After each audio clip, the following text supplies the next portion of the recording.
Vitória Rocha, ela mandou a seguinte questão para eu tratar aqui com ela, com vocês, que diz assim: em Levítico capítulo 10, após a morte de Nadab e Abiú por queimarem incenso profano, Moisés diz que Arão e seus filhos Eleazar e Itamar não deveriam lamentar.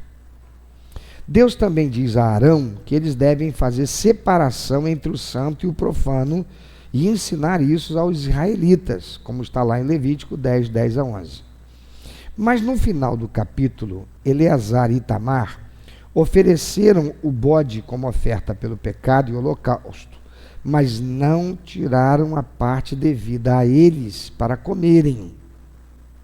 Moisés se irou e perguntou por que fizeram isso.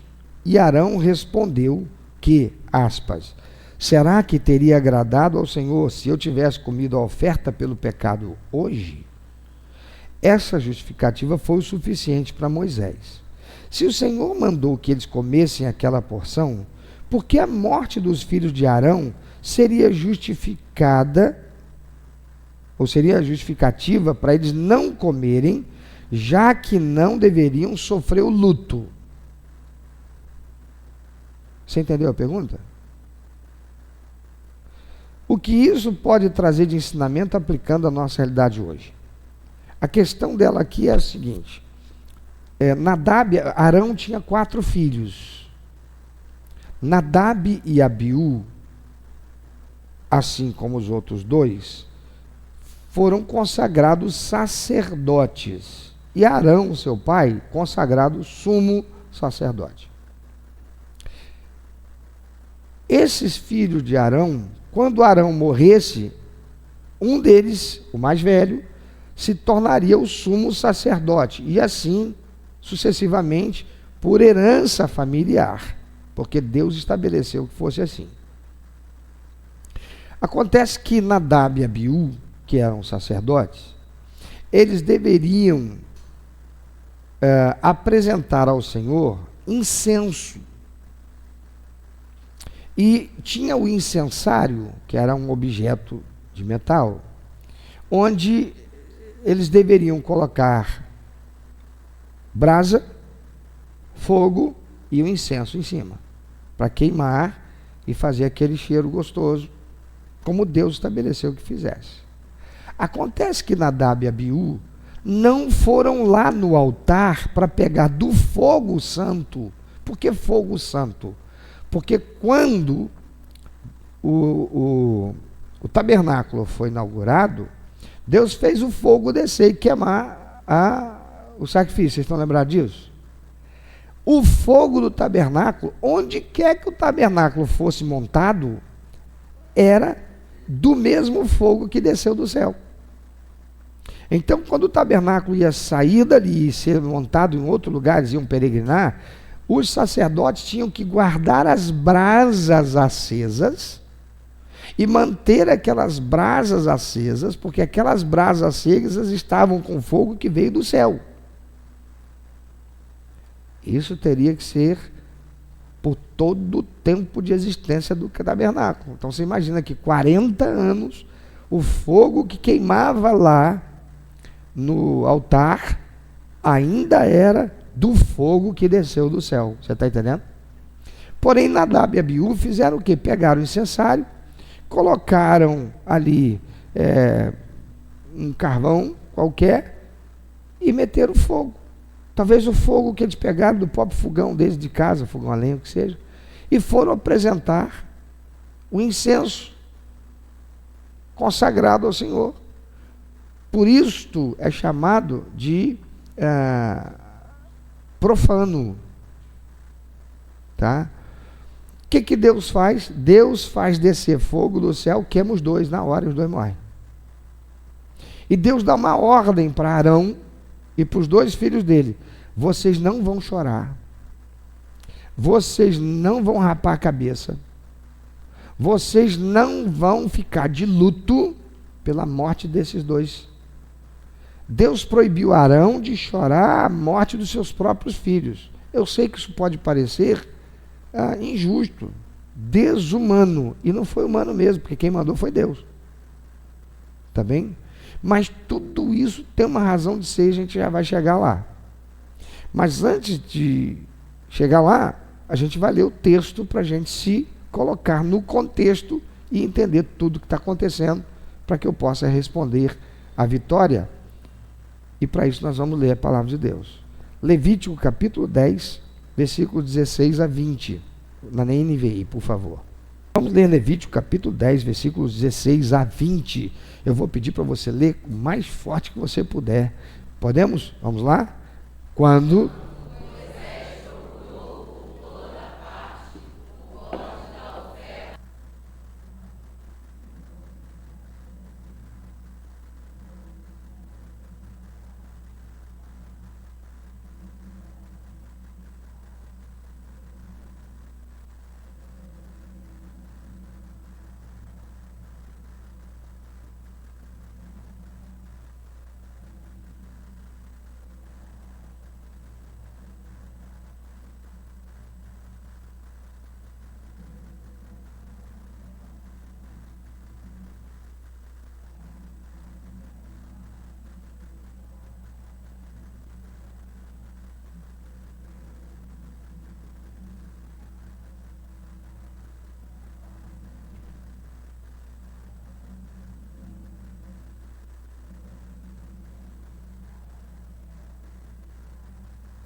Ok.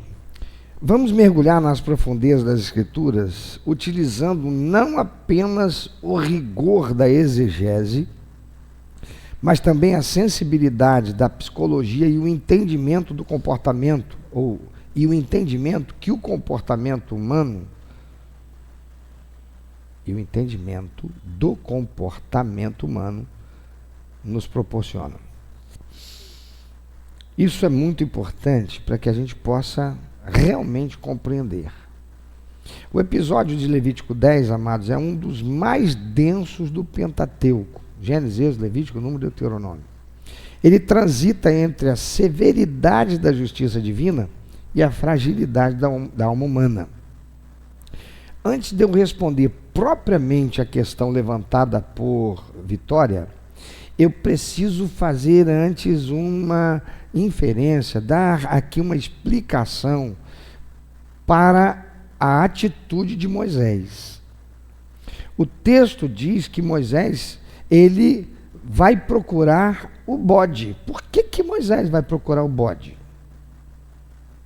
Observa que essa situação, ela ocorre imediatamente após os dois filhos de Arão serem mortos por Deus por apresentarem um fogo profano. Tá? Então, o bode em sacrifício expiatório pelo pecado do povo, ele deveria ser sacrificado e parte dele deveria ser comido pelo sumo sacerdote e os sacerdotes que oficiaram aquilo no lugar santo, ou seja, lá mesmo no tabernáculo. Então, Moisés, por que ele sai para procurar o bode? Parece que Moisés ficou correndo. Onde é que você viu o bode? Onde é que está o bode? Não foi isso que aconteceu. O que aconteceu é que Moisés estava fiscalizando o cumprimento da lei, ou seja, como Deus mandou ser feito aquele ritual, para garantir que o pecado do povo fosse legalmente removido, para garantir que Arão e os filhos estivessem obedecendo ao Senhor, fazendo exatamente como Deus mandou para fazer, porque afinal de contas, dois sacerdotes que eram da parentela dele, filhos do seu irmão Arão, que era o sumo sacerdote, já morreram, e ele agora só tem mais dois. Vai que acontece mais uma besteira, esses aí também fazem uma coisa que não devia. Afinal de contas, Deus disse que eles não poderiam nem chorar pela morte dos irmãos.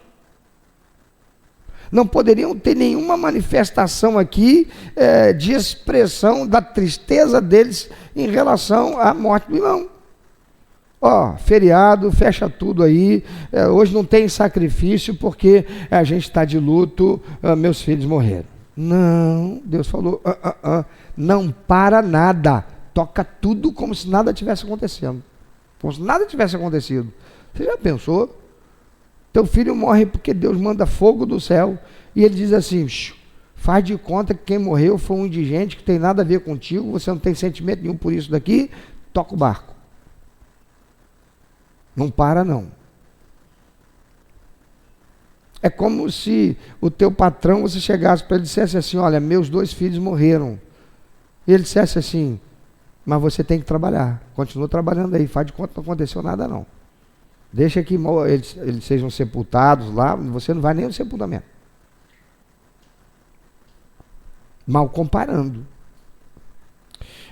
Mas por que Moisés então vai lá procurar? Aqui, amados, há 3 motivos fundamentais que nós vamos analisar sob o olhar da teologia sistemática e do comportamento humano. Primeiro, aquele ritual era o ritual da comunhão substitutiva. No sistema levítico que Deus estabeleceu, havia diferentes tipos de ofertas pelo pecado. Em certas ocasiões, o sangue do animal era levado para dentro do santuário e espargido, colocado lá sobre a arca da aliança. Em outras, como nesse caso de Levítico 10, 16 a 18, o sangue não entrava no lugar santo. Quando o sangue não entrava no santuário, a lei determinava que os sacerdotes deveriam comer a carne do sacrifício no lugar sagrado. Qual era o significado dos sacerdotes terem que comer a carne daquele animal que foi sacrificado pelo pecado? Ao comerem a carne, os sacerdotes simbolicamente carregavam a iniquidade do povo sobre si, agindo como mediadores. Isso te faz lembrar alguma coisa? Lembra que o Antigo Testamento ele aponta para quem? E para quê? Para a obra vicária dele. Os sacerdotes, ao comerem da carne daquele animal sacrificado para a expiação do pecado, simbolicamente eles estavam carregando a iniquidade, o pecado do povo sobre eles, agindo como mediadores. Quem fez isso, na verdade, com toda a essência, como oferta e sacerdote, foi o próprio Senhor Jesus. É por isso que na instituição da ceia, o Senhor Jesus diz assim, esse pão representa agora o quê? Não é mais o corpo daquele animal que era sacrificado. Não é mais o corpo do animal que foi sacrificado por vocês lá no Egito. E lembra, o animal que foi sacrificado lá no Egito para Páscoa, o sangue tinha que ser espargido nos umbrais, mas a família tinha que comer a carne toda. Está lembrado disso? E ali o Senhor ainda não tinha instituído a lei levítica para o sacerdócio, para os sacrifícios. Mas já na experiência da libertação da escravidão, ele levou o povo a fazer aquilo que agora só o sacerdote pode fazer. Então observa que lá no Egito, quem foram os sacerdotes do povo hebreu?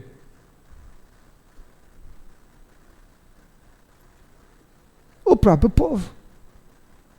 Porque cada um sacrificou o seu cordeiro, cada um espargiu o sangue nos umbrais, cada um fez o seu cordeiro e com a sua família comeu. E lá no Novo Testamento a gente vai ouvir a palavra do Senhor nos instruir que agora quem são os sacerdotes? Quem é o sacerdote, irmão? Diga, eu. Nós fomos tornados sacerdotes de nós mesmos. Mas nós temos um sumo sacerdote, que é aquele que aqui nesse momento, no Antigo Testamento, é representado por Arão. Quem é esse sumo sacerdote que nós temos, que entrou no santíssimo lugar com o sangue da expiação pelo pecado? Ele entrou com o sangue de quê? De que sacrifício? O dele mesmo. Então ele é o cordeiro que tira o pecado do mundo. E ele também é o sumo sacerdote que entra no Santíssimo para apresentar a expiação pelo pecado. Amém? Então, esse é o significado. E por que da preocupação de Moisés? É que se o bode não fosse comido, o ritual ficaria incompleto. O pecado do povo não teria sido devidamente processado conforme a instrução divina. Agora eu pergunto a vocês, o sangue daquele animal, a carne daquele animal, é o que tirava o pecado do povo? O que é que tirava o pecado daquele povo? Vocês estão lendo esse ano todo sobre a obediência, a submissão para fazer exatamente como Deus estabeleceu. Aquele ritual, ele é que fazia a conexão com a expressão e a manifestação sobrenatural, mística, do poder de Deus para o perdão daquele povo. Beleza? Joia. Então, se o bode não fosse comido, o ritual ficaria incompleto, o pecado do povo não teria sido devidamente processado, conforme a instrução divina. E Moisés, ele está aqui zeloso de que isso fosse feito. Mas o contexto é do trauma recente, por causa do que aconteceu com os filhos de Arão, e o medo de Moisés da reincidência, por causa do sentimento que Arão e os filhos que estão vivos agora certamente tinham, em virtude da ordem que Deus deu. Do ponto de vista da psicologia e do comportamento, Moisés estava em alerta máximo. Pouco antes, Nadab e Abiú, como vimos, havia sido fulminados por negligenciarem os detalhes da santidade de Deus. Nadab e Abiú negligenciaram que o fogo que deveria consumir, queimar aquele incenso, teria que ser o fogo tirado do altar do sacrifício, e não um fogo qualquer, pego na cozinha, ou riscado ali com 2 pedras. Não, tinha que ser o fogo vindo do altar. Então Moisés, agindo como um líder e zelador da aliança, ele procurou o bode porque ele temia que Eleazar e Itamar, os filhos sobreviventes de Arão, estivessem cometendo outro erro técnico. Ele sabia que qualquer desvio no protocolo, naquele momento de tensão, poderia resultar em mais mortes. Sua procura, então, foi um ato de proteção e zelo pastoral. Ele queria garantir que os seus sobrinhos não morressem por negligência.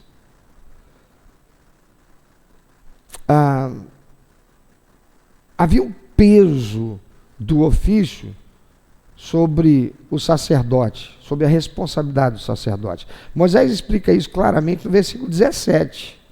O que diz o versículo 17? Lê bem forte. Porque vocês...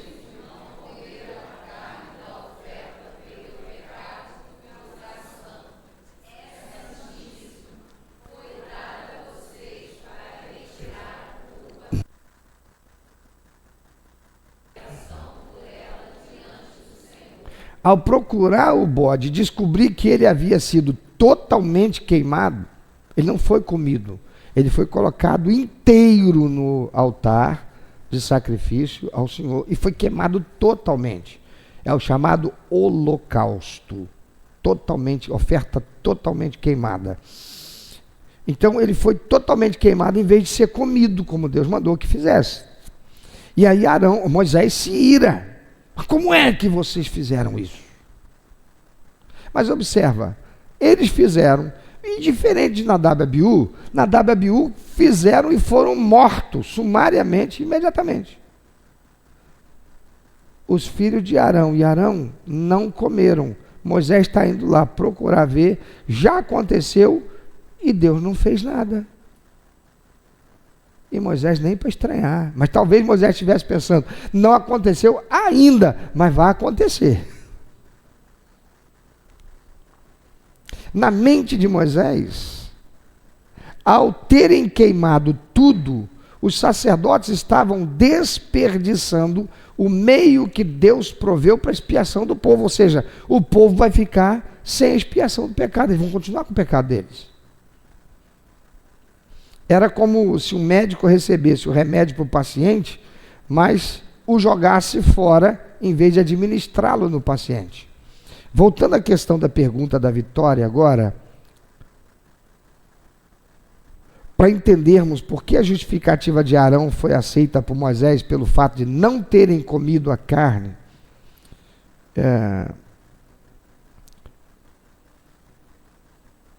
nós vamos ver que implicitamente a explicação de Arão foi aceita por Deus, porque Deus não matou nenhum deles, nem mandou nenhuma praga. Então nós precisamos analisar o texto sobre 3 camadas: a institucional, a emocional e a teológica, para a gente compreender isso.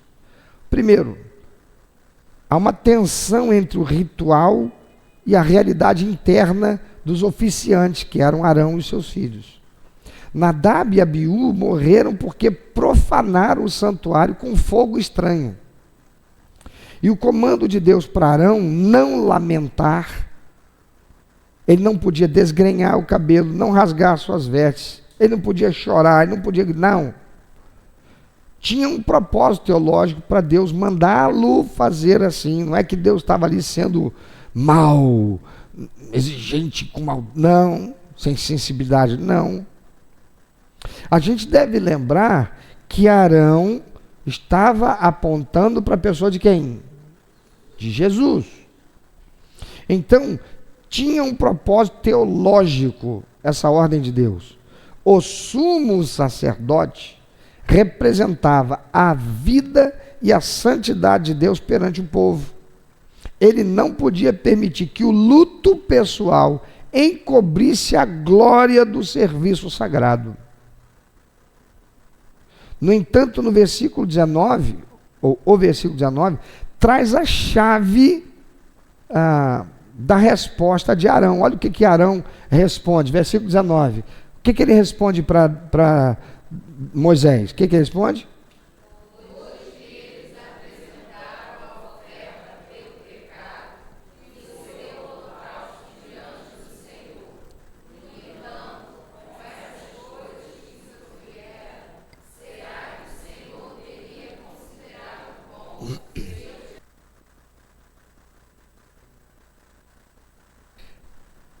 Vamos olhar pela perspectiva psicológica e psicossomática essa resposta de Arão. Arão não estava sendo rebelde, ele estava sendo íntegro, ele estava sendo verdadeiro, ele estava sendo sincero. Do ponto de vista da inteligência emocional e da psicologia, Arão reconhecia que o seu estado interior estava em profundo desalinhamento com o banquete ritual. Comer a oferta pelo pecado era um ato de comunhão e de celebração da expiação do pecado. Era para ser um ato alegre, era para ser um ato festivo, era para ser um ato feliz, era para ser um ato que expressasse o regozijo em função de todo o povo ter sido perdoado de uma só vez pelos seus pecados. Arão entendeu que realizar o rito externo, enquanto seu coração estava esmagado pela tragédia, seria uma forma de hipocrisia, seria um teatro espiritual. Você está entendendo? Estão entendendo até aqui? Está acompanhando?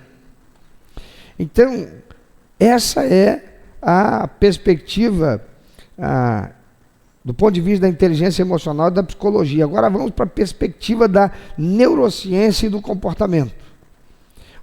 trauma da perda súbita que Arão sofreu gera uma resposta neurofisiológica de choque. Arão está em choque. Arão percebeu que, embora ele pudesse forçar o comportamento, ou seja, comer da carne, ele não poderia forçar a disposição do espírito. Ele ia continuar triste, abatido, chocado com tudo aquilo que aconteceu, a perda dos filhos dele daquela forma trágica.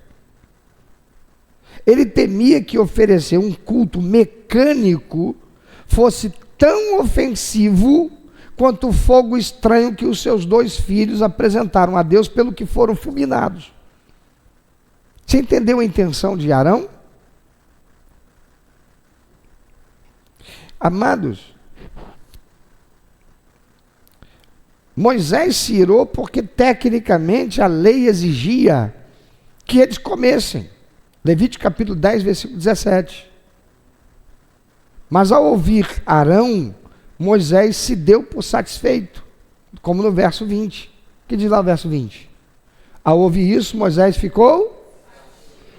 relaxou, falou, opa, então deve ser por isso que Deus não fez nada. Deus não matou ninguém, Deus não mandou fogo, não queimou ninguém, não abriu a terra, não engoliu nada. O povo está aqui, Arão está aqui, os sacerdotes estão aqui, está tudo bem. Mas ao ouvir, então, Arão, ele fica tranquilo, ele entende. E aqui nós começamos a entender por que é que Deus não fez nada contra Arão e contra os seus filhos. Arão aplicou a hermenêutica da prioridade. Ele entendeu que Deus prefere a sinceridade do coração ao rigor do sacrifício quando o adorador está em frangalhos. Você já veio para o culto e você estava angustiado, você estava moado, você está passando por um momento difícil, e aí vem o momento do louvor e você se sente mal, você se sente até culpado pelo fato de que você não consegue cantar. Quem já passou por isso além de mim? Eu não sei se você já passou por isso, mas eu já me senti péssimo. Eu pensei, meu Deus, o senhor não está aceitando nada, eu acho que eu não vou nem lá entregar uma oferta de adoração, porque o senhor não vai receber. Todo mundo está cantando, eu devia aqui estar louvando o Senhor. Eu devia estar aqui igual Paulo e Silas, lá naquela cadeia, no fundo da cadeia, depois de ter apanhado em praça pública, presos como fossem bandidos comuns, jogados lá no fundo do cárcere, estavam louvando ao Senhor, mas eu estou aqui, Senhor, eu não estou conseguindo. As poucas primeiras vezes que isso aconteceu, irmão, eu fui muito mal para casa. O culto para mim não foi culto. O culto para mim foi uma experiência de ainda mais angústia, porque eu me senti mal, eu saí dali me sentindo culpado, em erro e em pecado, porque eu não consegui louvar o Senhor e dizer, Tu és grande, Tu és santo, Tu és eterno, o Senhor todo-poderoso, eu amo o Senhor. Cantando com a igreja. Eu creio que foi mais ou menos isso que você passou, foi isso? Foi? Hoje eu não me sinto mais assim quando isso acontece. Por que não? Porque eu aprendo com Arão. Arão estava destruído por dentro. Ele não podia vestir uma roupa de luto. Ele não podia rapar a cabeça e rasgar suas vestes, como era comum fazer aqueles que estavam de luto. Ele não podia expressar o luto, mas por dentro ele estava como? Em luto. Ele estava machucado, ele estava ferido, não contra Deus, mas por ter perdido 2 filhos de uma forma terrível. Mal comparando, muito mal comparando, é um pai que criou os filhos tão bem, mandou os filhos para a faculdade, os 2 filhos voltam, estão formados, acabaram de receber o diploma deles. Quando eles estão chegando em casa, eles resolvem dirigir de forma errada e eles atropelam uma pessoa. e aí a polícia vem atrás deles, eles fugindo do flagrante. A polícia pensa que eles são bandidos, e em um determinado momento, por uma razão qualquer, por um movimento que os dois fazem, parece que eles vão sacar de alguma arma, e a polícia atira e mata os dois, na porta de casa. É uma tragédia. Como é que eu vou me sentir? Eu não posso chorar, eu não posso vestir uma roupa de luto, mas eu estou como? Eu estou destruído por dentro. São meus dois filhos. Arão, ele faz, ele age com sinceridade, mas não imputa a Deus nenhuma revolta por Deus ter agido daquela forma. Ele não acusa Deus, ele não está zangado com Deus. Ele está aqui dizendo assim: Senhor, eu estou aqui exercendo o meu ministério, eu estou aqui matando animal, eu estou aqui fazendo o ritual tudo como o Senhor mandou, eu só não vou comer a carne, porque está arriscado eu comer até eu vomitar, passar mal, eu não estou bem. Tem gente que quando não está muito bem, se comer vomita, sim ou não? Por quê? Estava falando sobre isso com uma pessoa hoje. Nós temos 3 corações e 2 cérebros. Se você ainda não sabe disso, os teus 3 corações ficam um no peito, bombeando o sangue, porque se não houver essa bomba funcionando, o sangue não corre pelas nossas veias. Tá certo? Mas nós somos animais eretos. Homos erectus. E nós temos uma coisa chamada gravidade. Tudo que tem embaixo para vir para cima precisa ser empurrado, porque senão não sobe. Sim ou não? Então o nosso sangue que desce do quadril para baixo, as nossas pernas, ele tem que voltar para o coração. O coração é uma bomba, ela está aqui pulsando, mas a pulsação dessa bomba não é suficiente para fazer o sangue todo que desce para as pernas volte com a velocidade que deve, para passar novamente por aqui, ir para o pulmão, ser limpo, jogar fora todas as toxinas, ir para onde tem que ir, rim, etc., fígado, bababá, fazer a limpeza e voltar lá para as pernas. Não, para isso Deus criou mais 2 corações, que são as batatas da nossa perna, chamada patela. Quando você anda, eu estou parado, o sangue está indo, mas ele volta com muita dificuldade. Quando eu começo a andar, aquela batata da perna, ela contrai e descontrai. Ela contrai e descontrai. Ao fazer isso, ela está fazendo o mesmo que o coração faz. Ela está fazendo o quê? Bombeando o sangue para voltar. E você tem 2 cérebros. O primeiro cérebro é aqui dentro, é o chamado cérebro mesmo, onde você tem em torno de 80 bilhões de neurônios. O segundo cérebro é o seu intestino, onde você tem por volta de 100 milhões de neurônios. Neurônio. E esses 2 cérebros se comunicam. É por isso que quando você está triste, dá um bolo no intestino, você tem ânsia de vômito, você tem prisão de ventre. Quando você está ansioso, isso muito particularmente as mulheres, você fica com prisão de ventre. Por quê? Porque o cérebro daqui está triste. A emoção provoca isso na gente. Estão entendendo? Arão, ele está aqui dizendo o seguinte: Senhor, eu vim aqui para dar ao Senhor o culto, mas olha só, me perdoa, eu estou aqui, mas eu estou quietinho, eu não vou cantar não, eu estou me sentindo, eu não consigo cantar. Mas o Senhor que é onisciente, o Senhor sabe que não é porque eu não amo o Senhor, não é porque o Senhor não é o meu Deus, eu estou relegando o Senhor, não é nada disso. O Senhor sabe que é porque eu estou passando por um momento difícil. Mas eu quero dizer para o Senhor que apesar disso, eu estou aqui não apenas de corpo presente, eu estou aqui corpo, alma e espírito diante do Senhor, porque eu amo o Senhor.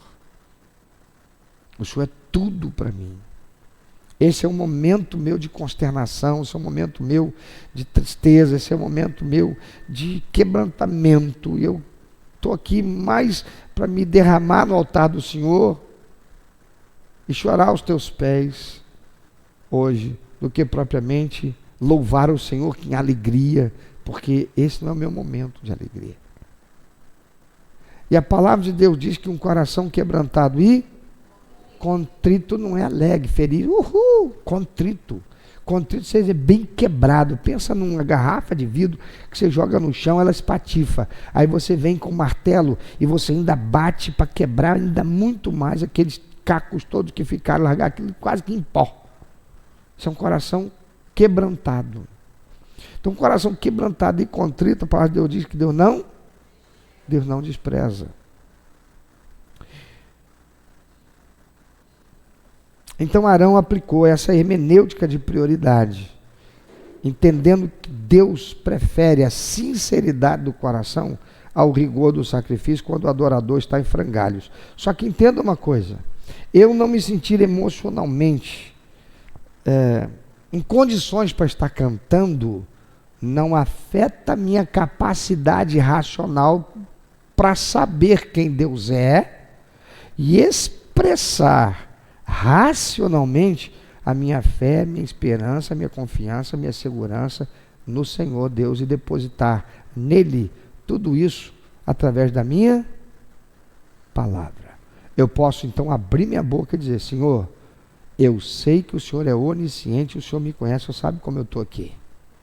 Eu estou aqui porque eu amo o Senhor. Eu estou aqui porque eu tenho a minha vida no altar do Senhor. Eu estou aqui porque reconheço que só o Senhor é Deus, nenhum outro. Eu estou aqui porque eu quero que o Senhor sinta adorado, honrado por mim. Só me perdoa porque emocionalmente eu não estou em condição. Não me sinto bem para abrir minha boca. Não é que o Senhor não mereça meu louvor. É porque esse momento agora na verdade eu estou precisando muito mais do colo do Senhor hoje. Então, meu irmão, se você, minha irmã, passar por isso, só não fica mudo, calado, porque o mundo espiritual não sabe o que está se passando na tua mente. Eles bombardeiam você e a mim o tempo todo, 24 horas, com pensamentos negativos para a gente duvidar de Deus, para a gente reputar a Deus coisas negativas. Cadê Deus? Se Deus existisse, que injustiça de Deus. Mas nós podemos abrir nossa boca e dizer para o ouvido do mundo espiritual: Senhor, o Senhor conhece meu coração, o Senhor sabe o que eu estou sentindo, sabe dessa dificuldade que eu estou tendo agora de abrir minha boca e cantar em louvor ao Senhor. Eu só queria ficar quietinho, eu quero me alimentar da palavra do Senhor que eu recebo por esses cânticos. Porque às vezes, irmãos, aquele louvor, aquele cântico, a gente naquela hora ali, calado, aquilo fala com a gente, sim ou não? Quando a gente canta, a gente fala para Deus. E fala para uns aos outros. Mas quando a gente está quietinho, sentindo aquele louvor, sentindo aquela música, a gente está se entregando àquela esfera espiritual ali e à presença de Deus. Por isso, creia, o Senhor não se entristece, porque Ele conhece o nosso coração, amém? Nosso Deus é Deus de amor, Ele é de graça. Ele não é de graça porque não custa nada, Ele é Deus de graça, da graça, né? Ele é Deus de graça, Ele é Deus de misericórdia, Ele é Deus longânimo, Ele é Deus justo, mas Ele é onisciente, Ele conhece a intenção do nosso coração, amém? Então, se Arão ali, Moisés precisou discernir o momento, né? Se eles comessem sem a devida gratidão, ou em estado de angústia extrema, eles estariam, na verdade, profanando a natureza daquela refeição sagrada. E ele não quis fazer isso. Aí a Vitória pergunta, né? Qual a aplicação disso para a nossa vida hoje? Como pastor, estudioso do comportamento humano, eu vejo lições vitais para a nossa geração contemporânea, especialmente para os jovens que lutam entre o parecer bem e o estar bem. Não só os jovens, todos nós. Muitas vezes a religiosidade moderna, amados, nos pressiona a manter uma máscara de vitória constante. Conhece aquela? E aí, fulano? Só vitória. Tudo bem, fulano? Só vitória. Tem um prestador de serviço lá no nosso condomínio que ele é evangélico. Jovem, rapaz novo, todo posudão que ele é, sabe, meio bombado de academia, aquele negócio todo, anda só com a garrafinha dele. Falei, rapaz, legal, você bebe água. Não, água só não, pastor. Isso aqui é água com... Esqueci o nome do que ele falou lá. Eu falei, pô, rapaz, carro é que anda com aditivo. Você bota aditivo na água aí, né? Não, isso aqui, não sei o quê, porque eu malho, porque não sei o que lá e tal. Mas aí você passa por ele, e aí fulano, tudo bem? Só vitória. Não, só vitória. O cara tem só vitória o tempo todo. Porque ele é membro de uma dessas igrejas triunfalistas. Essas igrejas que dizem, você não esquece esse negócio de você ter plano de saúde, rapaz. Você tem Deus. Então quem tem Deus não tem doença. Quem tem Deus não tem enfermidade. Alguém já ouviu falar desse tipo de igreja que existe por aí? Já ouviu falar? Já ouviu? Eu tive que cuidar de gente que entrou em crise, porque era dizimista, era ofertante, estava nos cultos, tudo direitinho, e o pai entrou, desenvolveu câncer e morreu. E sabe o que eles tinham feito? Acabado com o plano de saúde. Não tinha mais plano de saúde. E o camarada morre naquela situação. Se revoltaram contra Deus. Tinham que se revoltar contra aquele pastor que estava pregando uma mentira, estava pregando uma meninice, estava pregando uma doideira. Né? Muitas vezes a religiosidade moderna nos pressiona a manter essa máscara de vitória constante. O texto nos ensina que Deus não espera que você mascare a sua dor com rituais. Se você está passando por um trauma, não tente queimar incenso como se nada tivesse acontecido. E eu estou falando agora principalmente para quem é líder de ministério. Meu irmão, minha irmã, se o pastor está pregando, a palavra de Deus está sendo pregada, você pode ser líder, pode ser o que for, o apelo é para você, larga tudo, sai do teu lugar, fica em pé se é para ficar em pé, vem à frente se é para vir em frente, abra tua boca se é para abrir a boca e falar. Você não pode se calar e não pode se omitir, porque você é líder, porque você é alguém de representação dentro do ministério. O que os outros vão ver? Os outros vão ver que você é mais digno ainda de respeito e confiança. Por quê? Porque eu posso confiar em alguém que, se tiver em erro, se for esse o caso, mas que reconhece, confessa, pede perdão, se expõe. Eu posso confiar num líder que não se faz como um super-homem. Ah lá, ele não erra, ele é um cara que... Será que ele solta pum? Conversa com a Flávia. A Flávia estava acostumada com esse tipo de influência religiosa. Quando eu comecei a frequentar a casa dela, que eu combinava de ir lá, Dona Sandra morava no 5º andar, minha sogra. Ela descia, porque eu não entrava no apartamento de Flávia para ficar sozinho com ela de jeito nenhum. Então Dona Sandra descia, e a gente não estava nem namorando ainda. Era visita. E depois que nós nos casamos, a Flávia, aí a intimidade de casamento, né, de casal, ela falou, amor, eu tinha uma visão de pastor, que era um negócio tão... E você era uma pessoa que se mostrava assim, sua presença, né, sua postura, que eu cheguei a falar para minha mãe, mamãe, eu acho que ele não solta nem pum.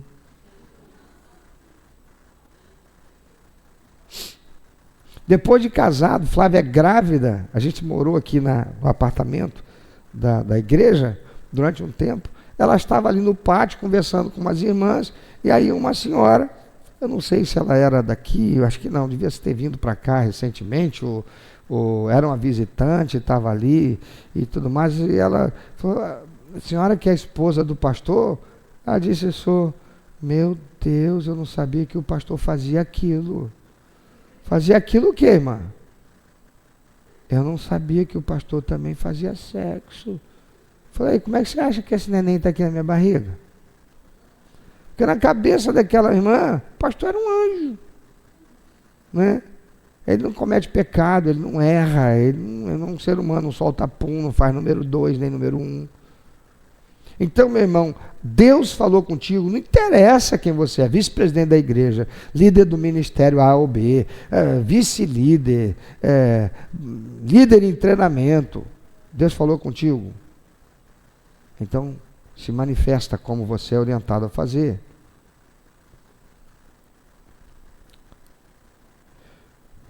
A autenticidade é o solo onde a cura floresce. Você pode repetir isso depois de mim? Autenticidade é o solo onde a cura floresce. Muita enfermidade existe em nossos corpos produzidos por emoções, sentimentos reprimidos. Aquilo que a gente não fala, aquilo que a gente engole. E eu agora estou falando principalmente com esposas e maridos e filhos. Aquilo que a gente engole, que a gente não fala, aquilo que a gente soca dentro da gente, gera enfermidade, gera doença.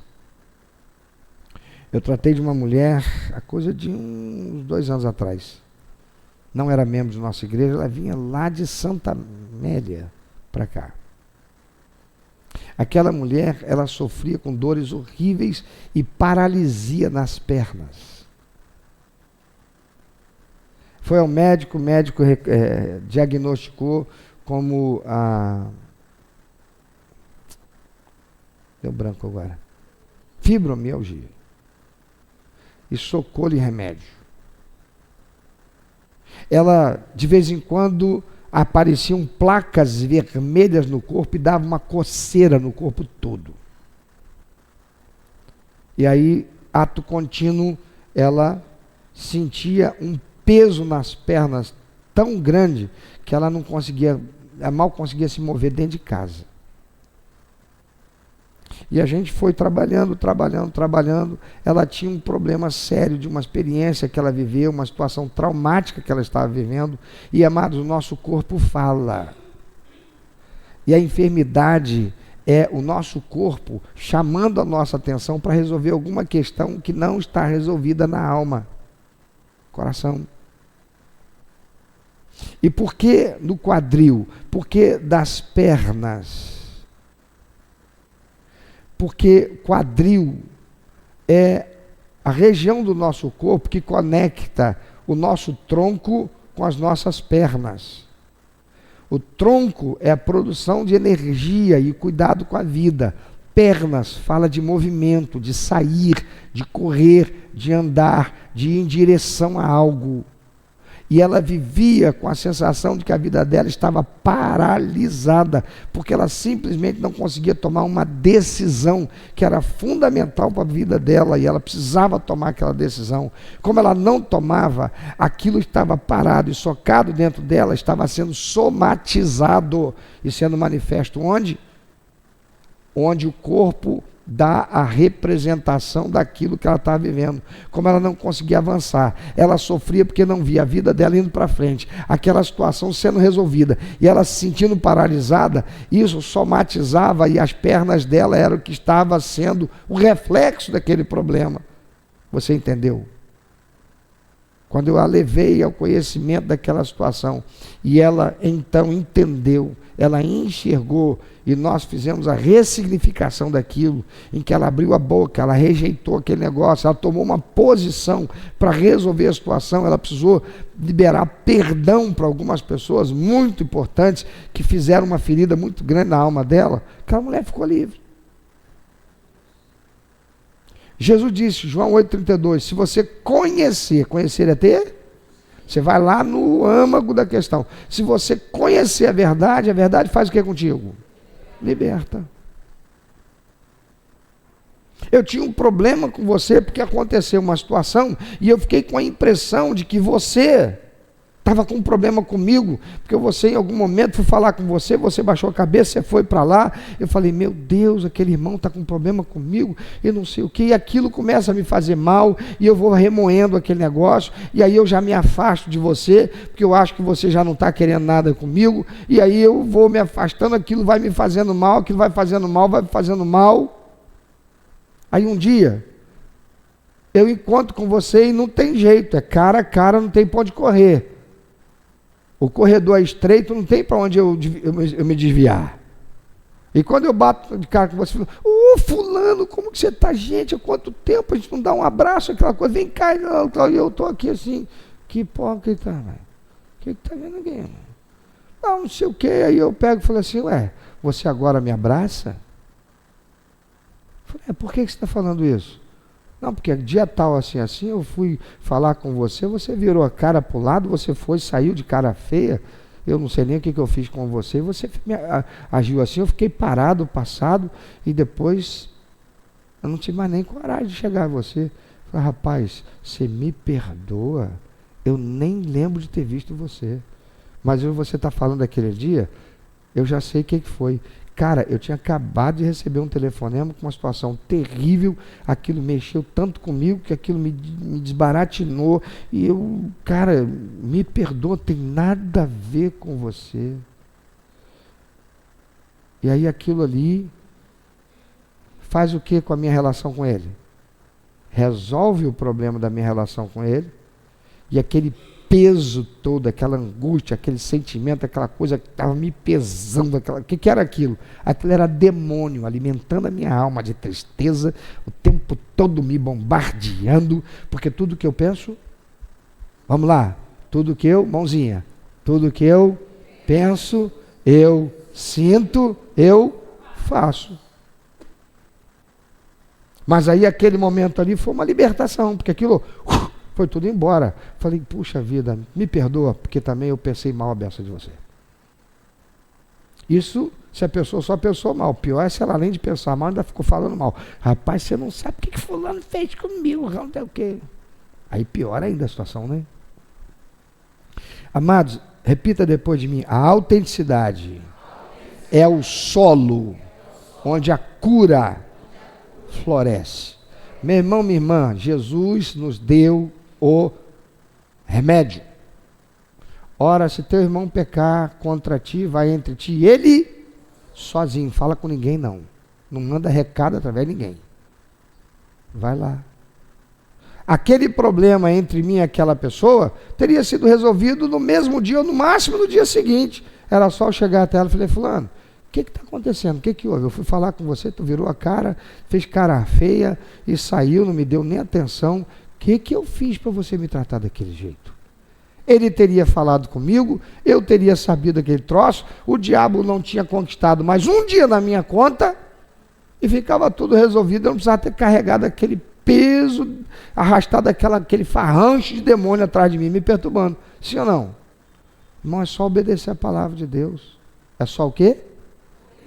Obedecer a palavra de Deus. Mas se você não conhece a palavra de Deus, a autenticidade é o solo onde a cura floresce. E olha aqui, existe um equilíbrio, precisa haver um equilíbrio entre disciplina e a graça. A disciplina bíblica, o santo, é fundamental, mas ela nunca deve ser usada para anular a nossa humanidade. Senão ela vira santarrice. Arão nos ensina a ter o discernimento de quando parar e dizer, Senhor, hoje eu não tenho condições emocionais de celebrar esse banquete, mas eu mantenho o meu respeito, a minha devoção à tua santidade. A psicossomática nos mostra que reprimir emoções em nome de uma postura espiritual adoece o corpo e a mente, como a gente viu aqui. Moisés, então, ele aceita a explicação de Arão, porque ele reconhece a misericórdia do Senhor que precede o sacrifício. Se você é um líder, um jovem servindo a igreja, um irmão, uma irmã, entenda, Sua saúde emocional importa para Deus tanto quanto o teu serviço no altar.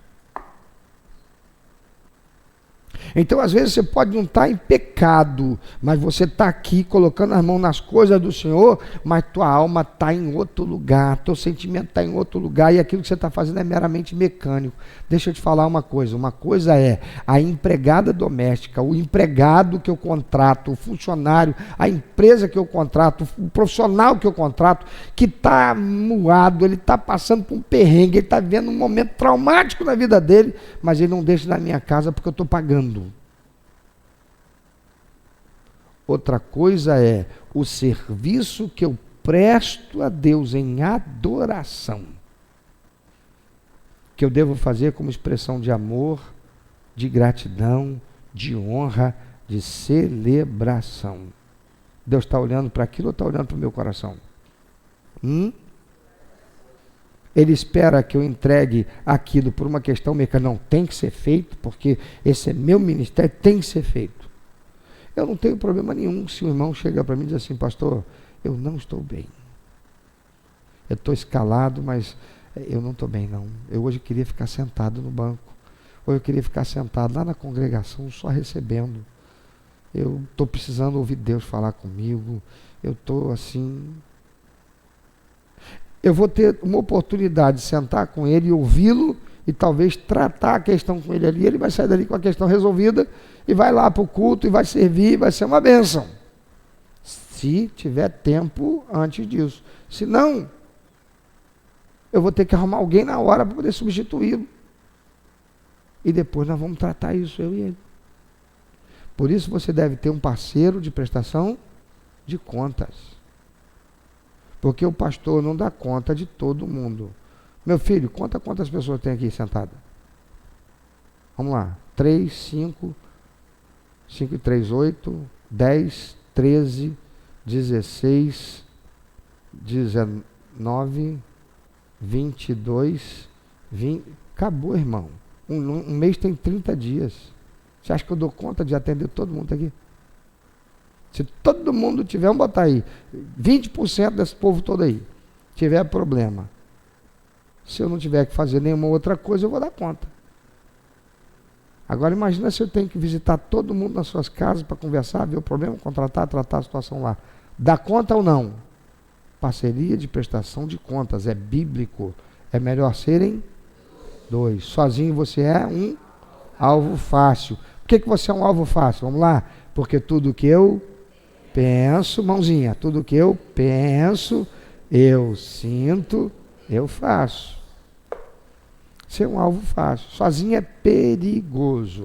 O diabo, vosso adversário, anda ao teu redor bramando contra você.